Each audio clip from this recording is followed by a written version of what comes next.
Howdy y'all, it's the Cash Flow Cowboy. Today we will be discussing and analyzing the 7 baby steps to financial freedom by Dave Ramsey. Saddle up and let's get ready to build wealth. As always, I am not a financial advisor and this is not financial advice. It is intended to be for entertainment and information purposes. Always do your own research. David Lawrence Ramsey III, born September 3, 1960, is an American personal finance personality, radio show host, author, and businessman. He is an evangelical Christian and hosts the nationally syndicated radio program The Ramsey Show. Ramsey has written several books, including the New York Times bestseller The Total Money Makeover, and hosted a television show on Fox Business from 2007 to 2010. Ramsey is a well-respected, although controversial and occasionally abrasive financial coach. We will review each baby step one by one and address the main points and concerns of each. Step 1. Save $1,000 in a beginner emergency fund. A common complaint about this step is that people don't feel comfortable relying on this amount of money. That is point though, at this stage you should not feel comfortable. You should feel motivated to get the first 3 steps completed in the shortest amount of time. After the first 3 steps you can take a breath, relax and comfortable complete the rest of the steps. The purpose of the $1,000 is just to create a small cushion should a doomsday scenario happen upon you. Step 2. Pay off all debt except for the mortgage on your home. In this step the goal is to pay off all your debt from smallest to largest, regardless of interest percentage, as quickly as possible. The idea is that there is no such thing as good debt. If you cannot afford to buy it outright, you cannot afford it. This line of thinking comes from Ramsey's personal experience as a real estate investor. In the late 1980s, Ramsey became over-leveraged on real estate loans and had no means of repaying the loans. This is entirely due to the inherent risk that comes with taking on debts in any sort of fluctuating marketplace. A common complaint against this step is when it comes to paying down a low-interest debt. Often it is formed in a question similar to, why focus on paying off a 1% loan debt when I could make on average 7% with the same amount of money in a mutual fund? The answer to the question is twofold. First is the word could, as in you could potentially make 7%, or the market could completely crash as it has in the past, and you could have a negative return. In the 2008 financial crisis, the alone S&P 500 saw a loss of over 47% in a very short period, whereas interest on debts was still constant and required payment. Second is the psychological effect of being consistent about your view of debt. Holding debt drains your monthly income before you are able to invest or spend it. You cannot be financially free if you must use your income to pay off purchase made prior, in the form of debt. Ramsey goes further by saying credit cards should never be used, even if the monthly balance is paid off every time. This is to not only remain consistent, but to protect you from yourself.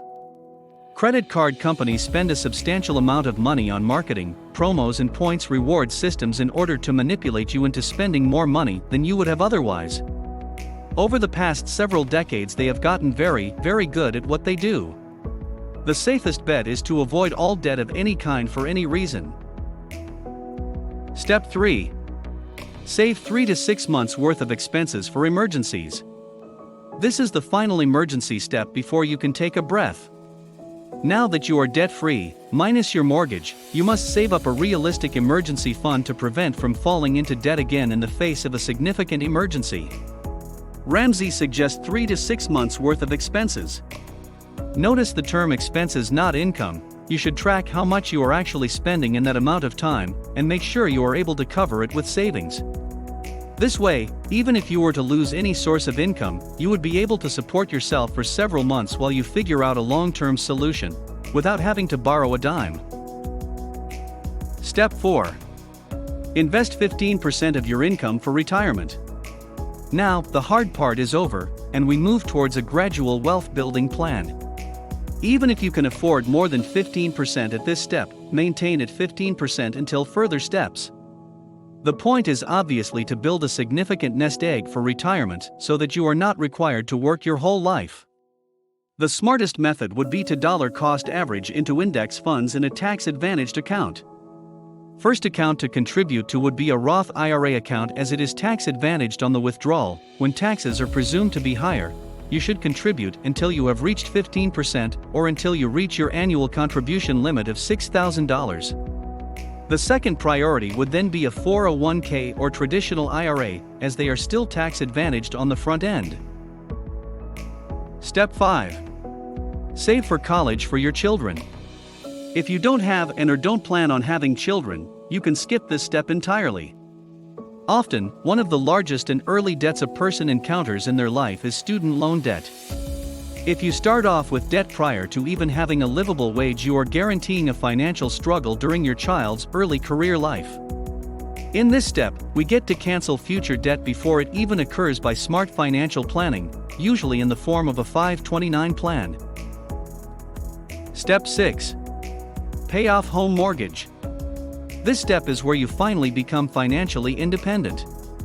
Paying of your home not only guarantees you a stable living place, but also frees up a sizable chunk of your income for investing or other purchases.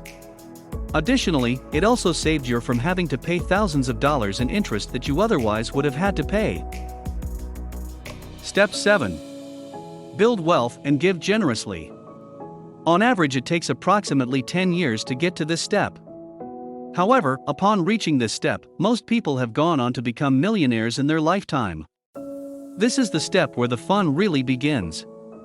Want to try out a new investment strategy that you have been contemplating? Do it. Want to buy a rental property for additional income? By all means, go ahead. Cash, of course, to avoid going into debt. Want to take a luxurious cruise to celebrate your financial independence? Why not? Please find the time to be generous as well, though. With the wealth you have built, you can now be free to donate to charity or help others in need. It is also our responsibility to take care of our fellow humans, especially when we have the means to do so. Well, that's all I have for today. Thanks for watching. Please like and subscribe to help this channel. Please comment below about what you would like to see next. Also, check out my referral links in the description. So long, y'all. I'll catch you out on the trail.